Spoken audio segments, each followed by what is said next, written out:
From the View My Sports studios, it's The Breakdown with your hosts, Roger Tillis and Chuck Olesker.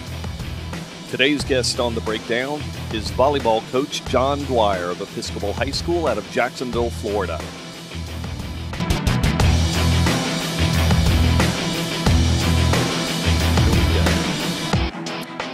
Hi, thanks for tuning in to today's edition of The Breakdown. I'm Roger Tillis, your host, here with Chuck Olesker, the co-host, and today we have got a fantastic guest. We're very excited to have volleyball coach John Dwyer from Episcopal High School in Jacksonville, Florida, joining us here on the show today.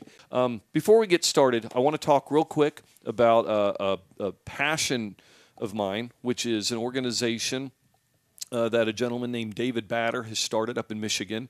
It is a H.E.R.O foundation. A H.E.R.O stands for Athletes Helping Everyone Reach Out Against Bullying. And of course, we are flashing the colors. Dave, thanks for sending this to us. We will obviously be promoting a H.E.R.O any chance we get. The anti-bullying movement, if you will, has really taken on a life of its own. I mean, absolutely. it's and you hear a lot about the bullying, and it's not like it used to be. When I was a kid, someone smashed my lunch and everybody laughed and I was pissed off and, you moved on. Well, today it's bashing heads in, it's taunting to the point where kids are taking their own lives, and it's just become an epidemic. And I think that a lot of people talk about it, but not too many people want to really put their foot forward for fear of, upsetting the apple cart, which in my opinion, how in the world could you possibly, push the wrong button by trying to help and expose it and maybe lend a hand, to the kids and the families who might need help?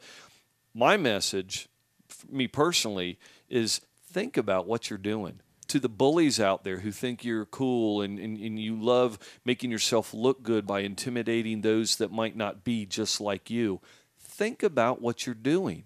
Is it worth the effort? Be a bigger person. If this kid isn't in your clique or in an area that you are, exposed to, maybe he's not on the football team, or maybe he's not into skateboarding or she, or whatever the case may be. The fact is, just ignore him then. There's no rule that says you have to interact with him, but by God, when you do interact with him, don't go out of your way to be so brutal and cruel. Now, I know there's, the fact is there is taunting and the banter and whatnot. That just goes without saying. There's no sense in being brutal. God knows the world is a tough enough place as it is. Our peers and the kids that you're in school with and stuff, they're supposed to be your buddies. They're supposed to be people that you can rely on and they rely on you. Take a bigger stance. And I could get on a soapbox and talk about this for hours. Obviously, we're not going to do that, but I just wanted to share that with you. And please, parents, talk to your kids. You may think they're angels at the house, and maybe they're kicking the crap out of some kid every single day and making their lives miserable. Well, talk about it. Talk to the other parents. Get involved and try to find out and set that example. That's probably the best advice that I can give, from where I'm at.